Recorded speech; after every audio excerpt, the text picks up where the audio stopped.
आप सभी दर्शकों का आज के वीडियो में स्वागत है। आज मैं आप सभी के लिए लेकर आई हूँ एक अमेरिकन हॉरर कॉमेडी फिल्म जिसका नाम है ब्लैक फ्राइडे। दोस्तों, ये मूवी देखते वक्त हर पल आपको ये फीलिंग आती है कि आप इसमें इन्वॉल्व हो। इसकी सिनेमेटोग्राफी भी काफी अच्छी है, जिस वजह से ये फिल्म कुछ अलग महसूस होती है। इसे डिटेल में जानने से पहले आप सभी से रिक्वेस्ट है कि मेरे चैनल को सब्सक्राइब कर मुझे सपोर्ट करें और वीडियो को एंड तक देखकर इसे लाइक करना ना भूले। तो चलिए अब बढ़ते हैं आगे। थैंक्स गिविंग फेस्टिवल का सीजन चल रहा था, जिस वजह से एक शहर में लोग काफी खुश और शॉपिंग के मूड में थे। हर कोई एक क्वालिटी टाइम अपने नियर एंड डियर वंस के साथ बिताना चाहता था, मगर हमारे स्टोरी का एक एक्टर केन इस मामले पे थोड़ा अनलकी था। वो लाख चाहते हुए भी आज के दिन अपने फैमिली को टाइम नहीं दे सकता था। दरअसल केन एक टॉय स्टोर में एम्प्लॉय था और आज के दिन उन्हें ईयरली फेस्टिव बोनस भी मिलने वाला था, इसलिए अपने बेटियों को वो उनके माँ के पास छोड़ने जाता है। केन का डाइवोर्स हुआ था और केन की वाइफ एमी ने दूसरी शादी भी कर ली थी। बच्चियों को वहां ड्रॉप करने के बाद केन अपने वर्कर्स क्रिस को पिक करने उसके घर जाता है। क्रिस को क्लीनिनेस काफी पसंद थी, जिस वजह से उसे रेडी होने में हमेशा वक्त लगता था। क्रिस के एज यूजुअल लेट होने की वजह से केन उस पे काफी गुस्सा होता है और फिर वो तेजी से अपनी store we all love toys की ओर बढ़ते हैं। रास्ते में उन्हें एक पॉपुलर सुपरमार्केट के बाहर काफी भीड़ मची दिखती है और उस सुपरमार्केट के डोर्स भी बंद दिखते हैं। आज के दिन यहाँ का मैनेजर इस सुपरमार्केट बंद कैसे रख रहा है, ये सवाल उनके मन में आता है, मगर अपनी ड्यूटी ऑन टाइम पहुंचने के लिए वो इस बात को नजरअंदाज कर देते हैं। इसके बाद अपने स्टोर जाकर और ड्रेसअप होते हैं। वही आपस में वो सब अपने वर्कर्स से हंसी मजाक भी कर रहे होते हैं। उनके शिफ्ट में Marin, supervisor Brian, Archie, Ruth, Emmett, Anita और बीचर ये लोग होते हैं। बीचर चेन स्मोकर था, इसलिए वो जब पीछे के दरवाजे से बाहर स्मोक करने जाता है तब डोर लॉक होने की वजह से वो वहीं फंस जाता है। अंदर ब्रायन सबको शिफ्ट स्टार्ट करने से पहले एक छोटी मीटिंग के लिए बुलाकर आज के लिए मोटिवेट करता है। साथ में वो अनाउंस भी करता है कि आज के बिजनेस टर्नओवर पर हम सबको बोनस भी मिलेगा। सुनकर सब लोग चार्जअप होते हैं और अपने जॉब रोल को हाथ में ले लेते हैं। इसके बाद खड़ूस स्टोर मैनेजर अपने केबिन से ही डोर ओपन करने के ऑर्डर्स देता है और डोर ओपन होते ही कस्टमर्स की भीड़ स्टोर में एंटर होती है। सब एम्प्लॉय अपने काम में बिजी होते हैं। वही बाहर फंसे बीचर के पास एक अजीब दिखने वाला जीव आता है, मगर उसी समय बीचर पर एक आदमी हमला कर देता है जो कुछ ज़ोंबी जैसा लग रहा होता है। इसके बाद वो अजीब जीव स्टोर में पीछे के एक विंडो से अपने आप ही एंटर कर लेता है। स्टोर में लोगों की काफी भीड़ जमी थी। कैश काउंटर पर लोड आने की वजह से बिलिंग प्रोसेस स्लो हो गई थी, जिस वजह से लोग नाखुश थे। एक ओल्ड लेडी काउंटर पर खड़े क्रिस को स्लो काम के लिए ताने भी मारती है, जिस पर क्रिस उसे चिढ़ा के दिखाता है। इसके बाद वो लेडी गुस्से से उसे बोलती है, तुम मुझे जानते नहीं, अगर मैं चाहूँ तो तुम्हारे स्टोर के 2 मिनट में टुकड़े टुकड़े कर दूंगी। इसके बाद ब्रायन वहां आकर उसे शांत करता है और क्रिस को सजा देते हुए मॉपिंग का काम करने बोलता है। क्रिस को गंदगी पसंद नहीं थी, इसलिए वो इस काम को करने से शुरुआत में मना कर देता है, मगर बोनस की याद आने पर वो मॉप को लेने कॉमन रूम चला जाता है। इसके बाद बाहर फंसा बीचर अंदर आ जाता है, मगर अब वो काफी अलग दिख रहा था और वो जीव भी स्टोर के बीच आकर लोगों को निगलने लगा था। इसके बाद स्टोर में लोग भी काफी अजीब से बिहेव करने लगे थे। कोई काफी एग्रेसिव और एक दूसरे को काटने भी लगे थे। सिचुएशन आउट ऑफ कंट्रोल होते देख अपने केबिन से जोनाथन कुछ वक्त के लिए सभी कस्टमर्स को बाहर निकालने के लिए बोल देता है। सब स्टाफ जैसे तैसे लोगों को बाहर निकाल रहे होते हैं, तभी कुछ लोग ज़ोंबी भी बन गए थे जो दूसरे लोगों को, खासकर स्टोर के वर्कर्स को हार्म कर रहे थे। वही वो अजीबोगरीब जीव पास आने वाले लोगों को निगल ही रहा था और बड़ा हो रहा था।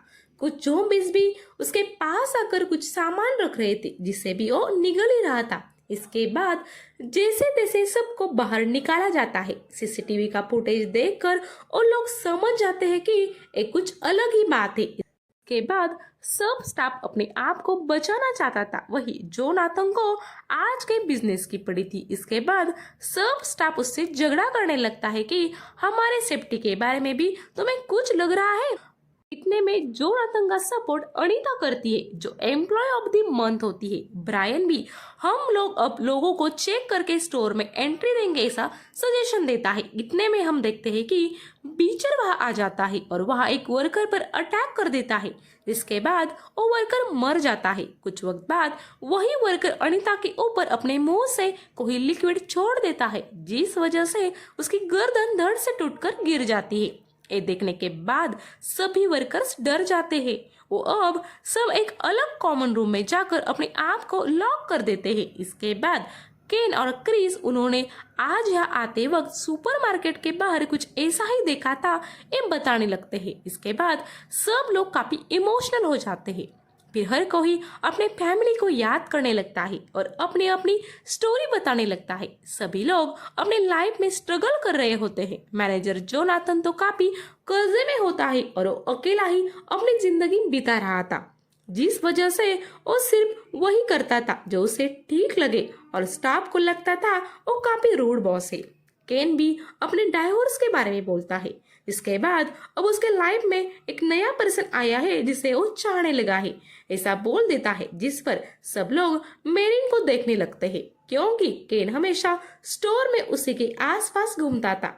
मगर इस बात को मेरिन तुरंत रिजेक्ट कर देती है और केन को बोलती है, मैं तुम जैसे लूजर के साथ कैसे रिलेशन बना सकती हूँ। तब अचानक क्रिस भी केन को कोसने लगता है, जिस बात से केन दुखी होता है। इतने में उनके रूम में ज़ॉम्बी एंटर करता है, जिसे केन और ब्रायन वहां पड़े रॉड से मारकर बेहोश कर देते हैं। यही हम देखते हैं कि ब्रायन केन का ध्यान न होने पर उसके हाथ पे काट देता है। कुछ वक्त बाद केन जब अपने हाथ पे घाव देखता है तब उसके वर्कर्स को लगता है कि अब ये भी कहाँ ज़ॉम्बी बनेगा। केन भी मुझे अकेला छोड़कर तुम लोग चले जाओ और पार्किंग में खड़े डिलीवरी ट्रक में बैठकर भाग जाओ, ऐसा बताता है। वहां से निकलते वक्त मेरिन रुक जाती है और केन से हमदर्दी जताने लगती है, क्योंकि उसे बुरा लगा था कि कुछ वक्त पहले ही उसने केन के फीलिंग्स का मजाक उड़ाया था। मगर केन चिल्लाकर उसे जाने बोलता है। इसके बाद वो मैनेजर जोनाथन के केबिन में आ जाते हैं, जहां से ब्रायन पुलिस को कॉल करने की कोशिश करता है, मगर किसी भी इमरजेंसी सर्विसेज से बात नहीं हो पाती।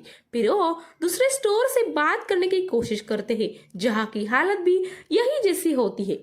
इसके बाद वो अपने आप को ग्रुप्स में बांट लेते हैं और पार्किंग लॉट की ओर अलग अलग रास्तों से जाने निकलते हैं। रास्ते में वो काफी ज़ॉम्बीज को ड्रिल मशीन के जरिए घायल भी करते हैं। इसके बाद वो ट्रक में बैठ जाते हैं, मगर उसी वक्त वहां बाहर के ज़ॉम्बीज आकर उस ट्रक को घेर लेते हैं और उसे गिराने लगते हैं। अब इस ट्रक से बाहर निकलना ही होगा, ये सोचकर वो सब तेजी से स्टोर के अंदर जाकर रूफ टॉप पहुंच जाते हैं, जहां वो डोर को लॉक कर नीचे के नजारा चुपके से देख रहे होते हैं। इसी बीच नीचे रूम में बैठे केन को उसके वाइफ का मैसेज आता है, जिसमें वो उसे पूछ रही थी कि क्या तुम सेफ हो, शहर में सब गड़बड़ है, हम लोग घर पर सेफ है। वो मैसेज देख कर केन खुश होता है कि आज भी उसके वाइफ को उसकी कुछ तो कदर थी। मगर इसी बीच वो एक बात नोटिस करता है कि अभी तक वो ज़ॉम्बी नहीं बना है। इसके बाद अपने घाव को देखने पर उसे वो गहरे नहीं दिखते और वो समझ जाता है कि ब्रायन ने किए हैं, क्योंकि एक ज़ॉम्बी से लड़ते वक्त वो दोनों साथ थे। तब ब्रायन उसके हाथ पर गिरा था और अब तक उसमें कुछ चेंजेस भी नहीं हुए थे। इधर रूप टॉप पर छुपे सारे वर्कर्स देखते हैं कि वो अजीब जीव सब कुछ निगलते हुए अब इतना बड़ा हुआ है कि वो स्टोर का रूप तोड़कर बाहर बाहर आ रहा होता है। तब जोनाथन वापस से सब लोगों को बोलता है कि तुम स्टोर के पीछे वाले पाइप से उतरकर भाग जाओ, मैं इसका ध्यान अपनी ओर बनाए रखता हूँ। वैसे भी मेरा इस दुनिया में कोई नहीं है, मगर तुम्हारी फैमिलीज है। ये सुनकर बाकी वर्कर्स के आंखों में आंसू आ जाते हैं, क्योंकि आज तक उन्हें जोनाथन सिर्फ एक खड़ूस बॉस ही लगता था, मगर उसका आज का बिहेवियर उन सबको भा जाता है। इसके बाद वो सब पाइप्स के जरिए नीचे उतर जाते हैं। जो रातों को ओजीव निगल लेता है। तभी ब्रायन नीचे आकर जानबूझकर चिल्लाने लगता है क्योंकि वो ओजीव का ध्यान उन सब पर लाना चाहता था। ये देखकर बाकी के लोग उस पर गुस्सा करने लगते हैं। जब ओजीव छत से नीचे झांकता है तब ब्रायन उसे बोलता है कि तुम्हारा ही साथ दे रहा हूँ। मैंने ही स्टोर के कुछ डोर ओपन रखे थे जिस वजह से तुम्हारे बनाए ज़ॉम्बीज अंदर आते रहे और तुम्हें खाना मिलता गया। मैंने अपने साथी केन को भी काट लिया और उसे स्टोर में ही छोड़ दिया। मुझे कुछ मत करो, मैं तुम्हारे काम आऊंगा। इसके बाद ओजीव अपने लंबे बॉडी पार्ट्स को उन लोगों के पास ले आता है। बाकी बचे वर्कर्स जानबूझकर ब्रायन को ही धक्का देकर ओजीव के हवाले कर देते हैं और खुद भाग जाते हैं। इसके बाद वो भागने के लिए कोई कार ओपन है क्या ये चेक कर रहे होते हैं मगर उन्हें कुछ मिलता नहीं। फिर ओजीव अपने बॉडी पार्ट्स को क्रिस और मेरिन के पास लाता है मगर उठने में केन वहां से एक छोटी टॉय क्रेन लाकर ओजीव का ध्यान अपनी ओर खींच लेता है जिस वजह से ओजीव उस क्रेन को ही उठा लेता है। वक्त रहते केन उसमें से कूद जाता है। फिर क्रिस और मेरिन के पास चला जाता है। वो दोनों उसे ब्रायन ने ही तुम्हें काटा था ये बता रहे होते हैं। तब केन उनको बोलता है वो मुझे पता है, अब तुम बस ये बताओ कितने लोग बचे हैं। जिस पर वो दोनों सिर्फ हम ही इतना बोलते हैं। फिर केन अपनी कार में उन दोनों को बिठाकर स्टोर के एरिया से बाहर निकल आता है। क्रिस और मेरी अपनी हरकतों से शर्मिंदा होकर केन से माफी मांगने लगते हैं। तभी वो लोग अपने स्टोर को उस दरिंदे के चंगुल में फंसा देखकर काफी दुखी होते हैं। रास्ते में काफी लोग मरे पड़े होते हैं तो सभी चीजें बिखरी पड़ी होती है। मेरिन थैंक गॉड हम बच गए ऐसा बोल ही रही होती है कि उनके कार के सामने कुछ आ जाता है जिस वजह से उन सभी की आंखें बड़ी हो जाती है और इसी सीन पर ये मूवी खत्म हो जाती है। ऐसे अनक्लियर एंड से एक बात तो कन्फर्म है कि इस मूवी का अगला पार्ट जरूर आएगा। अब बस वो कब आएगा इसका हमें इंतजार करना होगा। मूवी की स्टोरी काफी कॉमन सी है मगर इसे देखते वक्त आने वाली फीलिंग यूनिक है। आपको मेरा एक्सप्लेन कैसा लगा एक कमेंट करके जरूर बताइए। तो चलिए अब वक्त हुआ है वीडियो को एंड करने का। कल मिलूंगी आपसे नई मूवी के एक्सप्लेन के साथ। तब तक के लिए गुड बाय।